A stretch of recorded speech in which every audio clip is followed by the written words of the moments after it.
گناہگار شخص تھا، اتنا گناہگار تھا، اتنے اس کے برے اعمال تھے کہ جب اس کا انتقال ہوا تو اس کے شہر والوں نے اس کو بغیر کفن دفن کیے کوڑے کے ڈھیر پر پھینک دیا۔ یعنی شہر کے لوگ اس سے اتنے بیزار تھے، اس کے اعمال اتنے برے تھے کہ نو بڈی ریڈی ٹو گیو دیم جنازہ، یا اس کی تدفین کریں یا اسے قبر میں ڈالیں۔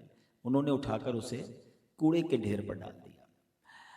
اس زمانے میں جس نبی کا یہ دور تھا یہ حضرت موسیٰ علیہ السلام تھے۔ حضرت موسیٰ علیہ السلام کو اللہ تبارک و تعالیٰ کی طرف سے وحی کی گئی کہ اے موسیٰ فلاں جگہ پر جاؤ، ہمارا ایک بندہ موجود ہے کوڑے کے ڈھیر پر، اسے وہاں سے اٹھاؤ، اسے غسل دو اور اسے کفن دو اور اس کی نماز جنازہ ادا کرو، کیونکہ میں نے اسے بخش دیا ہے۔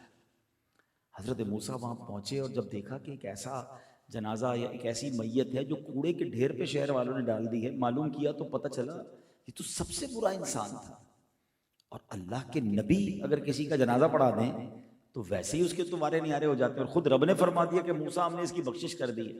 آپ حیران ہوئے، آپ نے اللہ کریم سے عرض کی کہ مولا اس بندے نے ایسا کیا عمل کیا، حالانکہ سارا شہر اس کی برائی پر گواہ ہے، اس کے تو اعمال ایسے کہ دفن کرنے کے لیے کوئی تیار نہیں مسلمانوں کی قبرستان ہے۔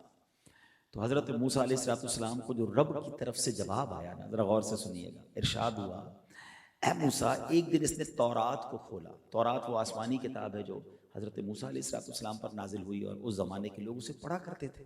کہ اس نے ایک دن تورات کو کھولا تو اس میں محمد صلی اللہ تعالیٰ علیہ وسلم، ہمارے آقا جناب رسول اللہ صلی اللہ تعالیٰ علیہ وسلم کا نام لکھا ہوا تھا۔ تو اللہ پاک نے فرمایا کہ اے موسیٰ، جب اس نے میرے حبیب محمد صلی اللہ تعالیٰ علیہ وسلم اس میں نام دیکھا تو اس نے آپ علیہ السلام پر درود پڑھا۔ ایک روایت میں آتا ہے کہ اس نے اس نام کو چوما آنکھوں سے لگایا۔ اے موسیٰ، اس کا یہ عمل مجھے ایسا پسند آیا کہ میں نے اس کو معاف فرما دیا، اس کے سارے گناہ معاف کر دیے اور اس کی بخشش فرما دی۔